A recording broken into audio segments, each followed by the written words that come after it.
The notification lit up my screen at exactly 6:47. Tinder date confirmed, 7 p.m. The blue glow felt harsh against the amber light filtering through our apartment, that golden hour light that made everything look softer than it really was. I stared at the message longer than I needed to, thumb hovering over the screen, already feeling the weight of something I couldn't name settling into my chest. Late summer evenings in the city have their own particular quality. The air hangs thick and restless, carrying the smell of hot concrete and distant barbecue smoke, the sound of neighbors arguing through thin walls, children laughing in some courtyard I can never quite locate. I was leaning against the railing of our small balcony, the metal warm against my forearms, watching the light fade from the sky in layers. Pink dissolved into orange, orange into deep purple, and somewhere between those colors, I felt that familiar itch under my skin. The same restlessness that had made me download the app again 3 weeks ago, after months of telling myself I didn't need it. Our apartment sat on the 4th floor of a converted brownstone, the kind of building where the walls were thick enough to muffle most sounds, but thin enough to let through the important ones.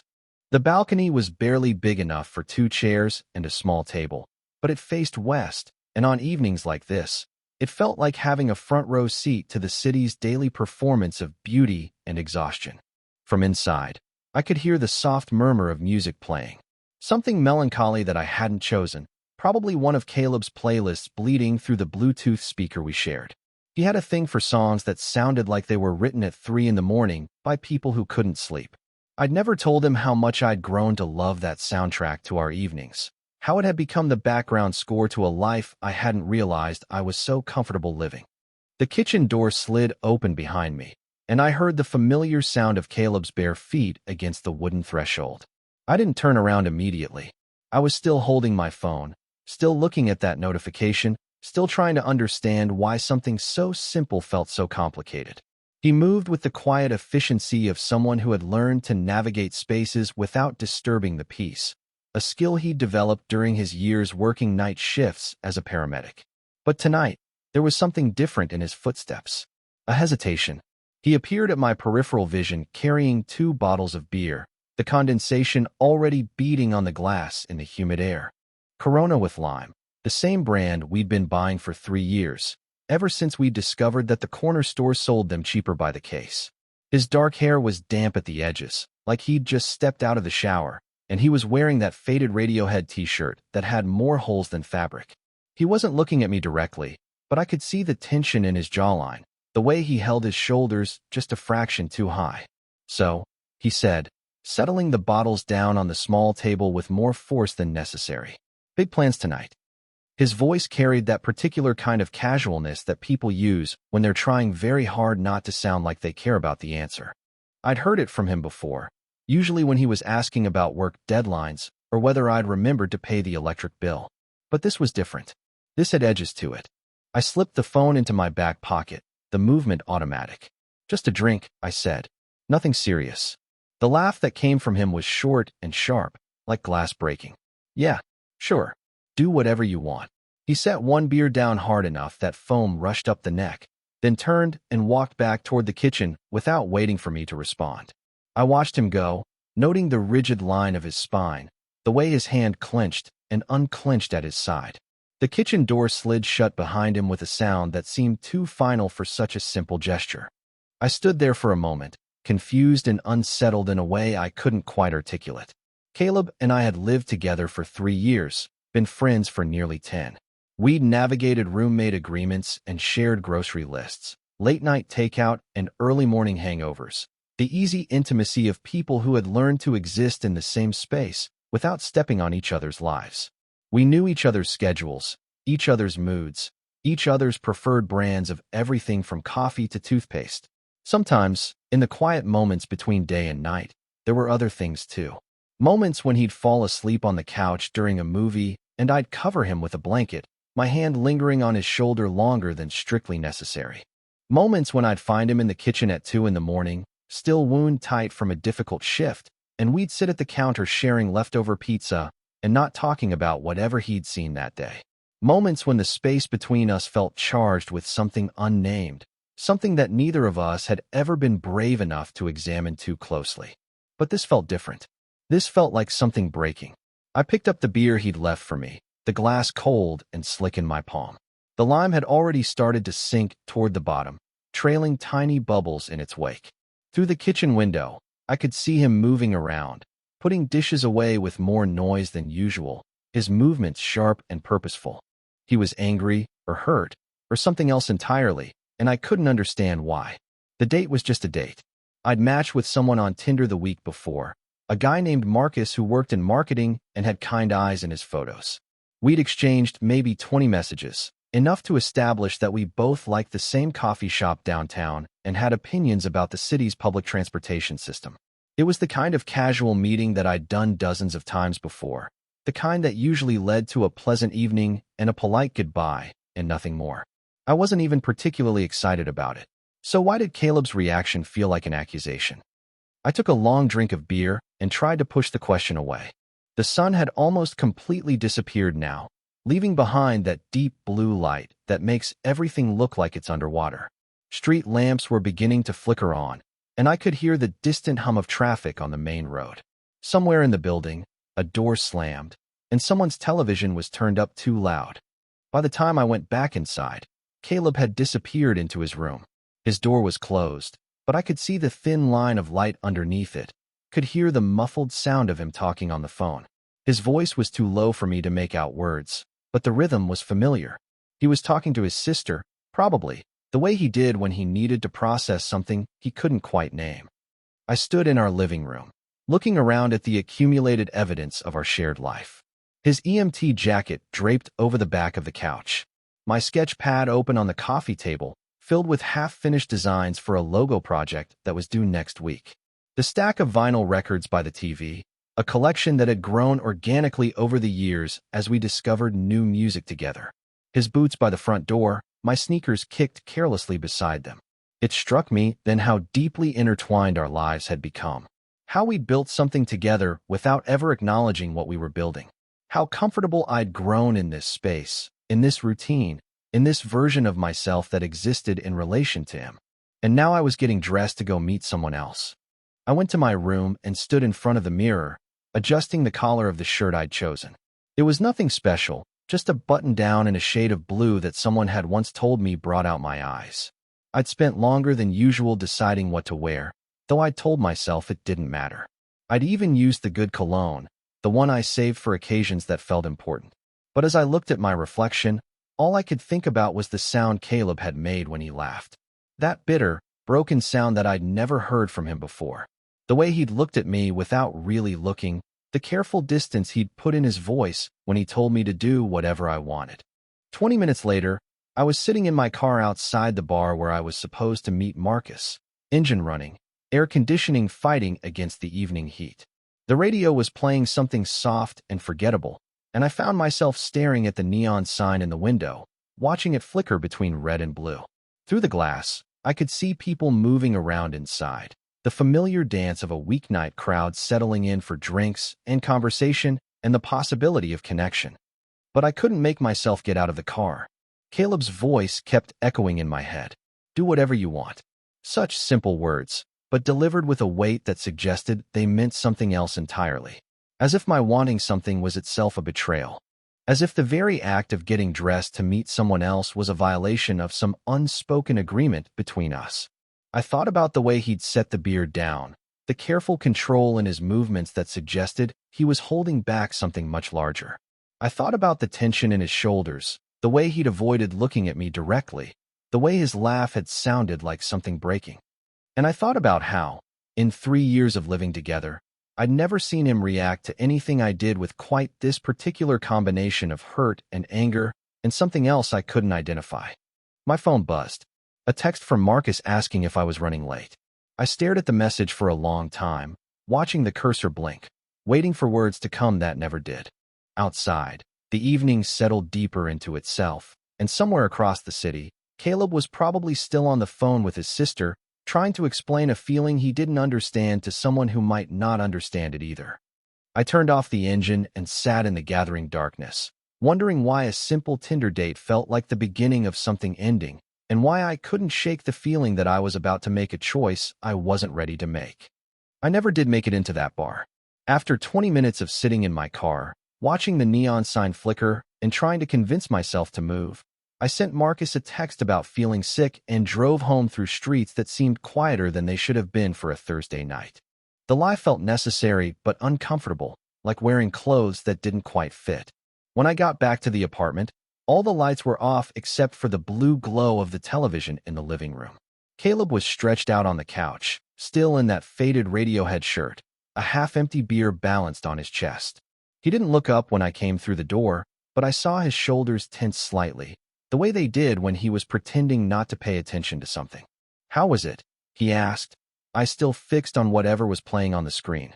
Some late-night talk show, the kind of mindless television we usually made fun of together. I dropped my keys on the kitchen counter, the sound sharper than I intended in the quiet apartment. "It was fine," I said. "Just fine."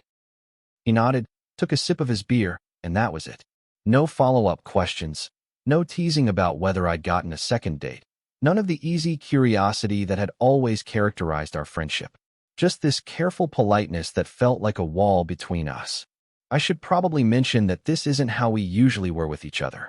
Caleb and I had built our relationship on a foundation of comfortable honesty, the kind of friendship where silence never felt awkward and conversation never felt forced. We were the people who finished each other's sentences and shared takeout containers and fell asleep on opposite ends of the same couch during long movie marathons. My name is Elias, and I'm 29 years old, though most days I feel simultaneously older and younger than that number suggests. I work as a freelance graphic designer, which means I spend most of my time at the desk in my bedroom, creating logos for small businesses and layouts for websites that probably won't exist in 5 years. It's steady work, if not particularly glamorous, and it allows me to live the kind of quiet, structured life that suits me. Gym in the mornings when I can manage it, coffee and emails after that. Actual creative work in the afternoons when the light through my window hits the desk at just the right angle. I've been openly gay since college, one of those fortunate people who never had to endure the particular hell of staying closeted through high school. My parents live 3 states away and send birthday cards with rainbows on them, which is sweet in a way that sometimes makes me feel guilty for not calling more often. I date sporadically, usually through apps, usually with the resigned expectation that nothing will come of it. I've never had what anyone would call a serious relationship, nothing that lasted longer than a few months or involved meeting each other's families or combining Netflix accounts. The apartment we share reflects both of our personalities in ways that probably seem obvious to anyone who spends time here. My contributions tend toward the organized and aesthetic, the carefully curated bookshelf, the framed prints on the walls, the houseplants that somehow manage to stay alive despite my inconsistent attention. Caleb's influence is more practical and immediate. The comfortable couch that costs too much but has held up for 5 years. The sound system that turns our living room into something approaching a concert venue. The collection of vintage vinyl records that he's been building since high school. Caleb is 31, 2 years older than me, though he often seems younger in the way he approaches the world with a kind of earnest optimism that his job probably should have beaten out of him by now. He works as a paramedic for the city, 12-hour shifts that rotate between days and nights, responding to emergencies that range from heart attacks to overdoses to domestic violence calls that leave him quiet and distant for days afterward. He's straight, or at least that's what he's always said, though his dating life has been virtually non-existent for the entire time I've known him. Friends used to joke that we were basically married, the way we coordinated schedules and split bills and knew each other's coffee preferences and grocery lists. Neither of us ever denied it, but neither of us ever confirmed it either. It was easier to let people think what they wanted to think than to examine too closely what we actually were to each other. The apartment itself is a 2-bedroom unit on the 4th floor of a building that was probably elegant once, back when this neighborhood was considered up-and-coming rather than simply expensive. The rooms are small but well-proportioned, with high ceilings and original hardwood floors that creak in all the familiar places. My sketches and design work cover most of the refrigerator and spill onto the corkboard we hung in the kitchen, a constant visual reminder of deadlines and half-finished projects. Caleb's work boots live by the front door, sturdy and practical, and usually covered in whatever the city streets have offered up that day. It's a lived-in space, comfortable in the way that only happens when two people learn to exist together without constantly negotiating territory. We know each other's routines, each other's moods, each other's preferred brands of everything from breakfast cereal to laundry detergent. We've developed our own rhythms and inside jokes and ways of communicating that don't require words. Until this week, I would have said it was one of the most stable, satisfying relationships in my life, romantic or otherwise. But something had shifted after I mentioned the Tinder date, and I couldn't quite identify what. The easy familiarity between us now felt loaded with something I couldn't name, something that made ordinary conversations feel like we were navigating around landmines. The comfortable silences had become uncomfortable. The casual physical contact we'd always shared, shoulder bumps and brief touches while passing in the kitchen, had somehow become charged with a tension that left me overthinking every interaction. That night, I lay in bed listening to him move around the apartment, following his routine by sound. The bathroom door closing, water running, the soft thud of his boots hitting the floor. The television turning off, the front door locks clicking into place. The creak of floorboards as he walked past my room, toward his own. I found myself holding my breath, waiting for something I couldn't identify. A knock on my door, maybe, or the sound of his voice calling my name.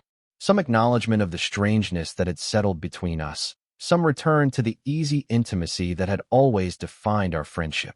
But there was only silence, and eventually, the sound of his door closing, and then nothing at all.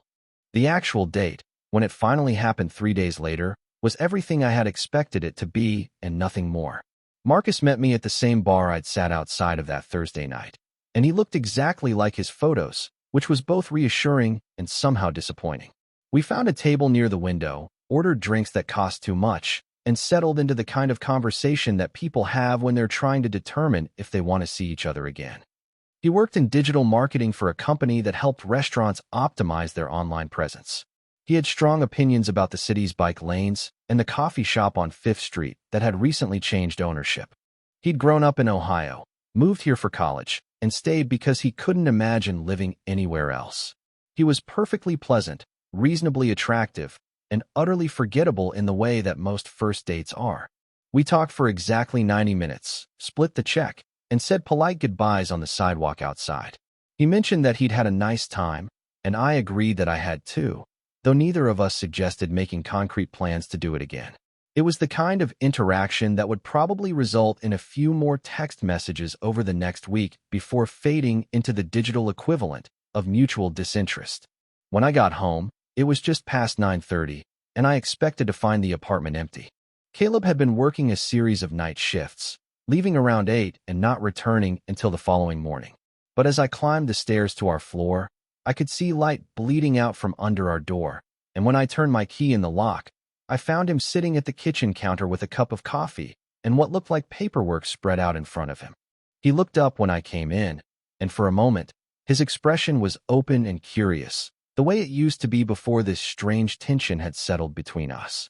"Have fun?" he asked, and his voice sounded almost normal. I nodded, dropping my jacket over the back of a chair. "It was good," I said. "Nice guy." "Cool," he said, returning his attention to whatever he was reading. "Great. Good for you." But there was something hollow in the way he said it, something that made the words sound like they were coming from very far away. He was wearing his uniform pants and a gray t-shirt, and I realized he must have gotten called off his shift early. His hair was sticking up in the back the way it did when he'd been running his hands through it, a habit he'd developed during particularly stressful calls. I poured myself a glass of water and leaned against the counter across from him, trying to read his mood. The paperwork looked like incident reports, the kind of documentation that was supposed to help the department track patterns and improve response times, but mostly just created more work for people who were already exhausted. "Long night?" I asked. He shrugged without looking up. "Overdose call that turned into a domestic situation. Had to wait around for the cops to sort everything out." This was familiar territory for us. The way he would sometimes need to decompress after difficult shifts, talking through the details that stayed with him even after he'd done everything he could do. Usually, I would ask follow-up questions, offer to make him something to eat, suggest we put on a movie and not talk about it anymore. But tonight, something held me back. Instead, we stood there in silence, the space between us feeling wider than the few feet of kitchen counter that separated us. I found myself studying his face, looking for clues about what he was thinking, what had changed between us, why everything felt so careful and loaded with meaning. "You okay?"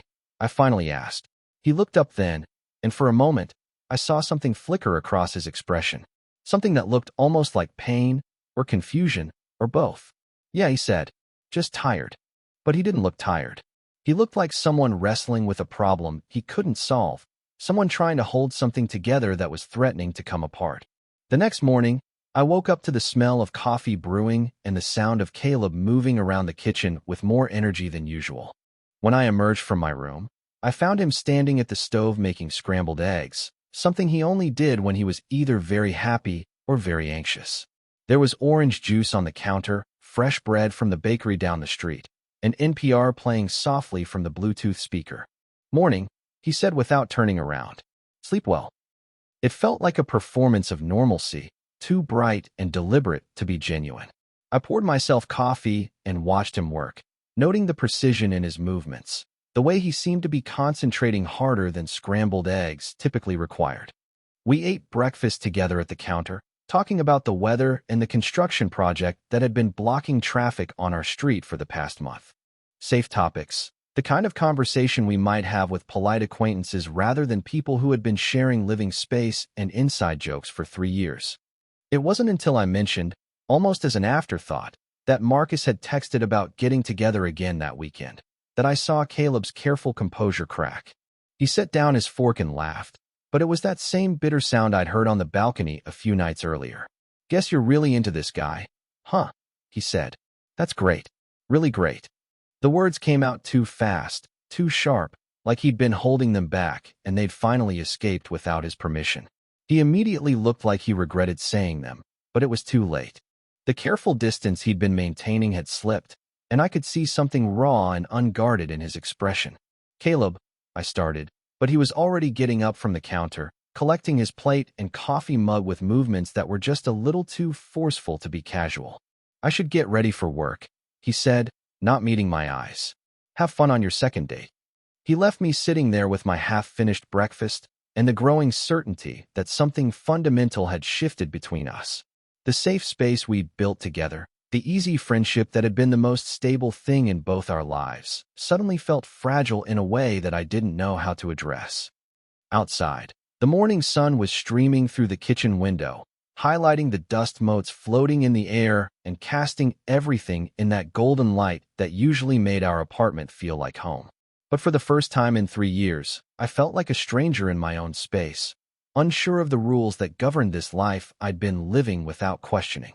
Over the following week, I began to notice things about Caleb that I'd somehow missed before, or perhaps had been too comfortable to really see.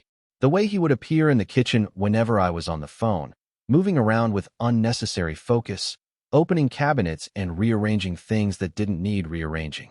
How he had suddenly started picking up extra shifts, then immediately requesting nights off that happened to coincide with my plans to see Marcus again. It started small. On Tuesday, I mentioned during breakfast that I might go out Thursday evening, and by Wednesday, Caleb had somehow managed to switch schedules with a coworker, so he'd be home that night. On Friday, when I was getting ready for what had become a regular weekly drink with Marcus, Caleb appeared in the living room with a six-pack of our usual beer and a suggestion that we have one of our old movie nights. The way he said it, casual, but with an undertone of something that felt almost like pleading, made me pause in the hallway with my jacket half on.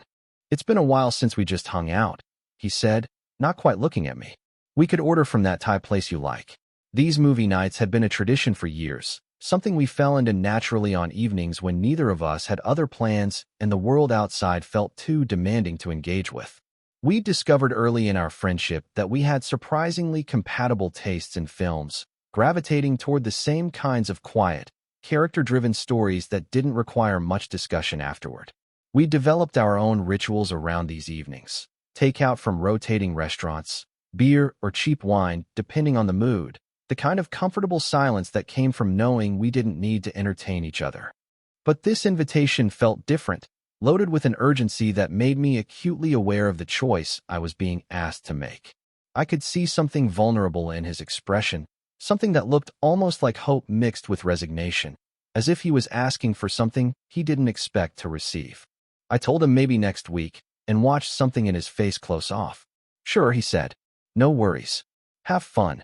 He disappeared into his room before I could say anything else, and I left for my date with the uncomfortable feeling that I'd just failed some test I hadn't known I was taking. The pattern continued. Caleb began bringing home beer with increasing frequency, always with suggestions for activities that would keep us in the apartment together. He started cooking more elaborate meals, the kind that required multiple courses and extended periods of shared time at the kitchen counter. He would text me during the day about movies he thought we should watch, articles he'd found that he wanted to discuss, small domestic emergencies that needed immediate attention. None of it felt manipulative, exactly, but there was an undercurrent of desperation to it that I couldn't ignore.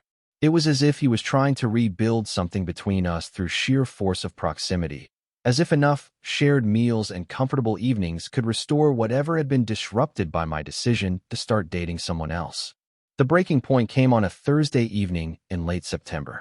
I'd been seeing Marcus for about 3 weeks by then, a routine of pleasant dinners and easy conversation that felt sustainable, if not particularly exciting.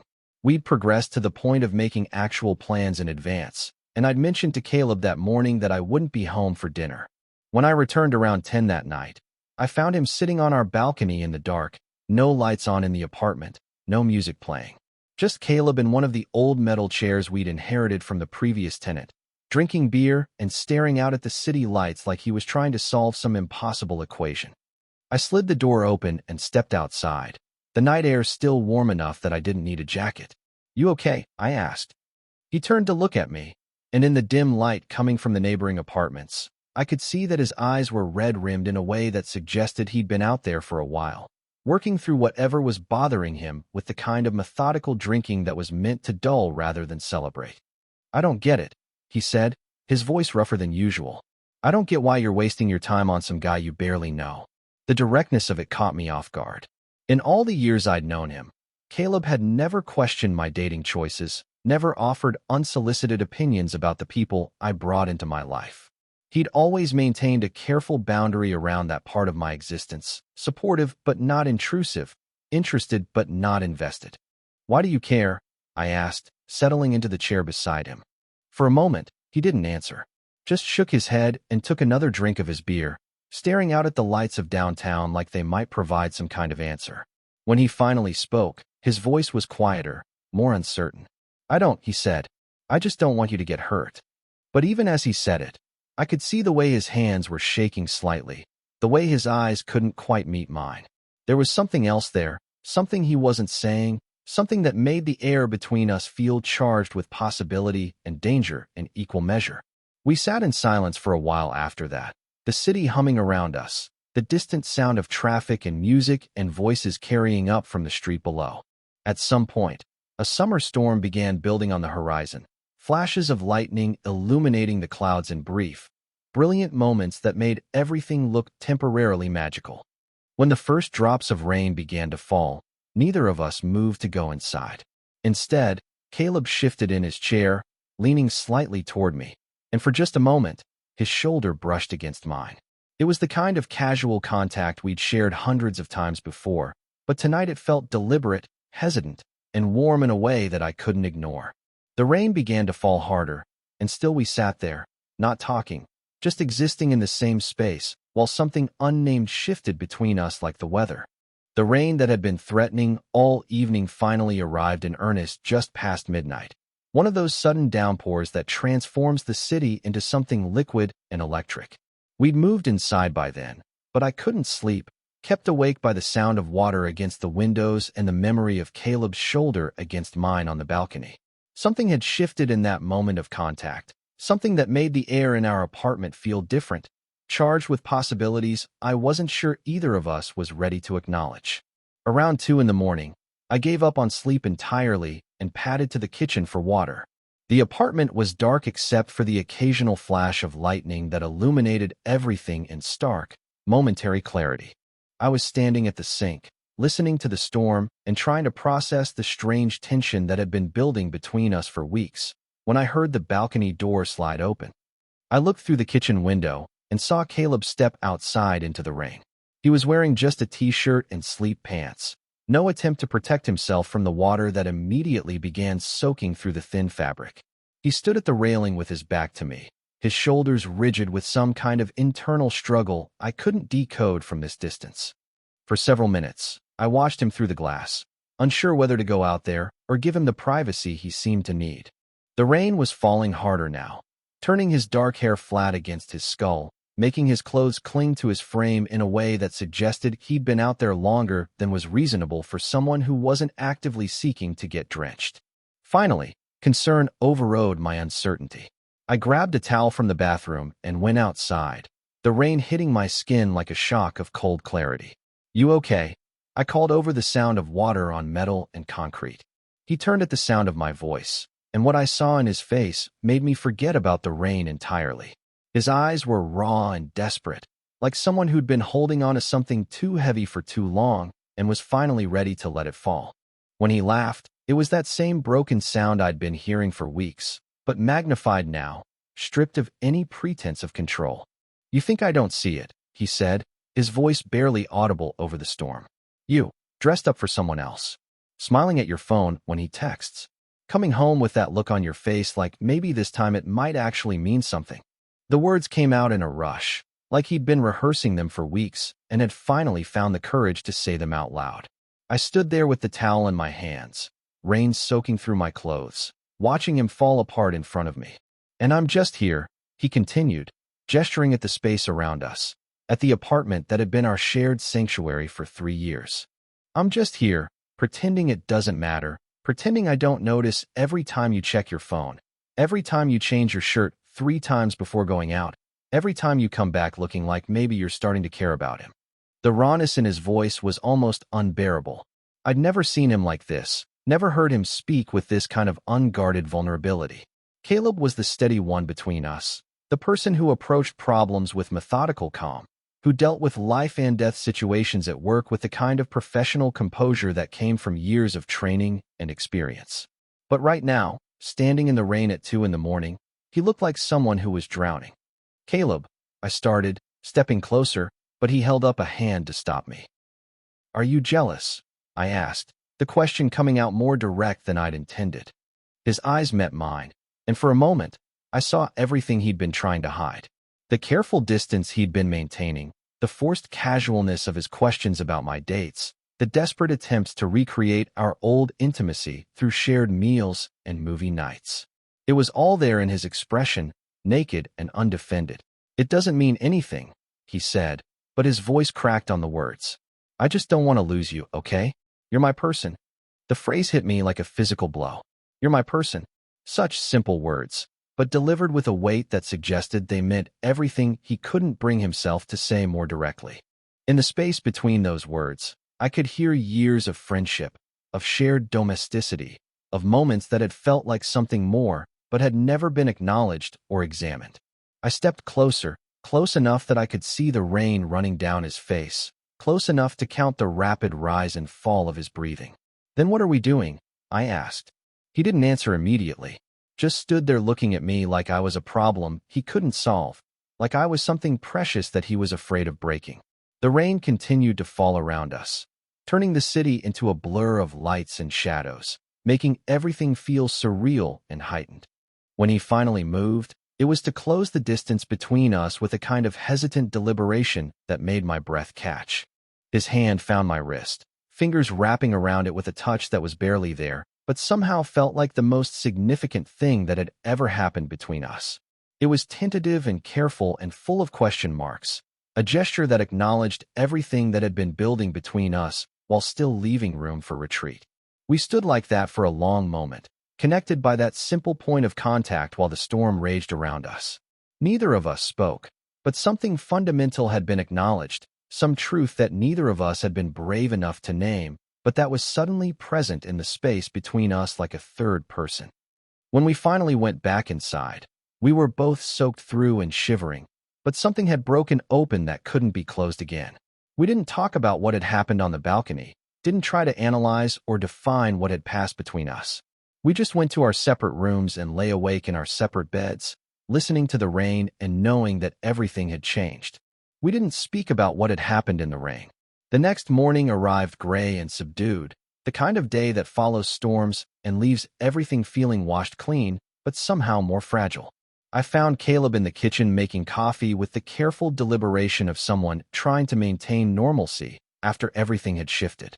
He was wearing a fresh t-shirt, his hair still damp from the shower, and when he looked up at me, his eyes held a mixture of vulnerability and fear that I'd never seen before. "Good morning," he said, and his voice was softer than usual, like he wasn't sure what volume was appropriate for this new version of us. I poured myself coffee, and we stood on opposite sides of the kitchen counter, the same space where we'd shared hundreds of casual breakfasts, but now it felt like there was an ocean between us. The memory of his hand on my wrist hung in the air like something visible, something we both kept glancing at without knowing how to address. It wasn't until the afternoon, when I was working at my desk and he was getting ready for a day's shift, that he finally broke the silence we'd been maintaining. I heard him pause outside my door, heard the soft sound of his palm against the wood frame, and then his voice, tentative and raw. "Elias," he said, "about last night. I need to tell you something." I saved my work and turned around to find him standing in my doorway, still in his uniform, but with his shoes unlaced, like he'd gotten halfway ready for work before deciding this conversation couldn't wait. His hands were shoved deep in his pockets, and he was looking at everything in my room except me. "I don't know what this means," he said finally. "I've never done this before. Never even thought about it, really. But when I saw you getting ready for him, when I watched you checking your phone and smiling at his messages, it felt wrong. It felt like watching you fall in love with someone who doesn't know you the way I do." The confession hung between us, honest and terrifying. I could see how much courage it had taken for him to say those words, how much he was risking by acknowledging what had been building between us. "When I said you're my person last night," he continued, "I meant it. I meant it in ways I'm still trying to understand. You know how I like my coffee. You know which calls at work are going to stay with me for days. You know that I can't fall asleep if there's music playing, but I need the sound of the television. You've been the most important person in my life for 3 years, and I never questioned what that meant until I had to watch you care about someone else." I stood up from my desk chair, needing to be at the same level as him, needing to close some of the distance between us. The afternoon light was streaming through my window, casting everything in that golden glow that made even difficult conversations feel somehow sacred. "I've never been with a guy before," he said, and his voice was barely above a whisper. "I don't know if I'm gay or bi, or if this is just about you specifically. All I know is that the thought of you building something real with Marcus makes me feel like I'm losing the most important thing in my life." The honesty in his voice was almost overwhelming. Here was Caleb, who had always been so certain about everything, admitting to uncertainty about something as fundamental as his own identity. Here was my best friend, my roommate, the person I'd been living parallel to for 3 years, telling me that what we had was more significant than either of us had been willing to acknowledge. I had to make a choice then, standing in my bedroom with the afternoon light between us and years of friendship hanging in the balance. I could pretend this conversation hadn't happened, could continue dating Marcus, and hope that Caleb and I could find our way back to the easy friendship we'd always shared. I could protect the safe, predictable life I'd built by maintaining the boundaries that had kept us in our respective roles. Or I could risk everything. The truth was, I'd been avoiding examining my own feelings about Caleb for exactly this reason. It was easier to seek connection with strangers on dating apps than to acknowledge what had been growing in my own living room. Easier to maintain the fiction that we were just friends who happened to share domestic space than to confront the reality that I'd been more comfortable, more myself, more at home with him than I'd ever been with anyone else. But watching him stand in my doorway, vulnerable and terrified and more honest than I'd ever seen him, I realized that safety wasn't worth sacrificing the possibility of something real. "I'm not doing this halfway," I told him, my voice steadier than I felt. "If we're going to explore what this is, if we're going to risk what we already have, then I need to know you're serious. I need to know this isn't just about not wanting to lose me to someone else." He looked at me then, really looked at me, and I saw something in his expression that I'd been missing for years. Not just friendship, not just comfortable familiarity, but something deeper and more complicated and infinitely more fragile. "Then don't go on another date," he said. "Stay." The word hung between us like a bridge, like an invitation, like a choice that would change everything. I thought about Marcus, about the pleasant conversations and easy dinners that had filled my evenings for the past month.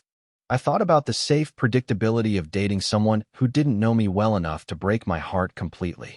And then I thought about Caleb's hand on my wrist in the rain, about 3 years of shared mornings and quiet evenings, about the way he looked at me like I was something precious that he was afraid of losing. The choice, when it came, felt inevitable. I deleted the Tinder app that evening while Caleb was at work, sitting on our couch with my phone in my hands and the weight of the decision settling into my chest like something both terrifying and inevitable. The little icon disappeared with a simple press and hold, taking with it the easy escape route I'd been using to avoid examining what had been growing in my own living room for 3 years. The text to Marcus took longer to write. I drafted and deleted a dozen versions, trying to find words that would be honest without being cruel, that would end something that had barely begun without making it seem like it had never mattered at all. In the end, I settled for something simple and direct, the kind of message that would allow both of us to move forward without awkwardness or regret. When Caleb came home the next morning, I was in the kitchen making coffee, the same ritual we'd performed hundreds of times before, but now everything felt different. He looked tired in the way that only night shifts could create, that bone-deep exhaustion that came from spending 12 hours responding to other people's emergencies. But when he saw me standing there, something in his expression shifted, became more alert, more hopeful. "How was your shift?" I asked, handing him a mug prepared exactly the way he liked it, with just enough milk to turn the coffee the color of caramel. He accepted the cup with both hands, his fingers brushing mine in the transfer, a contact that would have been meaningless a week ago, but now felt charged with significance. "Long night," he said. "Multi-car accident on the highway. Everyone made it, but it was close for a while." This was our usual pattern, him coming home with stories he needed to process and me providing the steady presence that helped him decompress. But today, I could see him watching my face, looking for clues about decisions I might have made while he was gone. "I canceled my date with Marcus," I said, the words coming out more direct than I'd planned. He went very still, the coffee mug halfway to his lips, his eyes searching my face like he was trying to determine if he'd heard correctly. "Okay," he said carefully. "Can I ask why?" "Because you asked me to stay," I said. "Because 3 years of this, of us, is worth more than a few pleasant dinners with someone who doesn't know that you can't fall asleep without the television on, or that you take your coffee with exactly 2 sugars and enough milk to change the color, but not the temperature." A smile tugged at the corner of his mouth, small and uncertain, but real. "You noticed that," he said. "I notice everything about you," I told him. "That's the problem." We stood there in the kitchen, drinking our coffee and looking at each other like we were seeing something familiar from a completely new angle. The morning light was streaming through the window, highlighting the stubble on his jaw and the way his uniform shirt was wrinkled from the long shift. He looked tired and real and more beautiful than I'd ever allowed myself to acknowledge. "What happens now?" he asked. "I don't know," I said, and the honesty felt liberating. "I don't know what this makes us or where we go from here. But I know I'd rather figure it out with you than spend another evening making conversation with someone who feels like a stranger." The weeks that followed were tentative and careful, like learning to walk on new ground that might shift without warning. We didn't rush toward physical intimacy or grand declarations. Instead, we began to acknowledge the smaller intimacies that had always existed between us, the way our routines had intertwined so completely that we moved through our shared space like dancers who had been practicing the same choreography for years.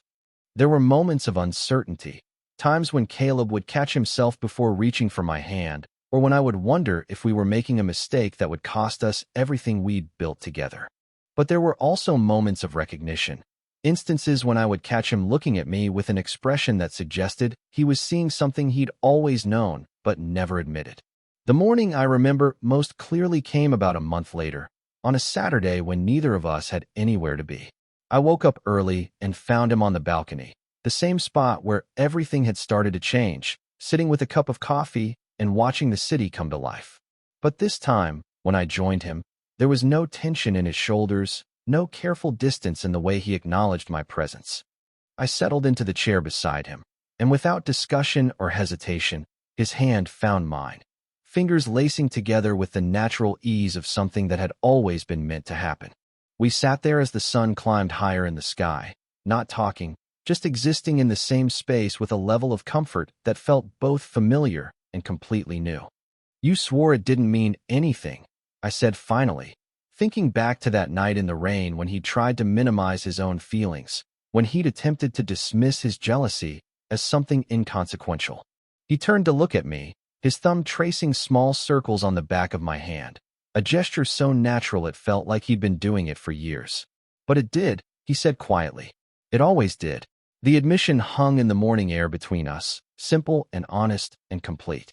No promises about forever, no declarations about the future we might or might not build together. Just the acknowledgement that what we had was real, had always been real, and was finally being allowed to exist without apology or explanation. Somewhere in the building, a door opened and closed. Traffic moved on the street below. The city continued its daily rhythm around us while we sat in our small pocket of sunlight, holding hands and watching the world wake up, finally honest about what we meant to each other.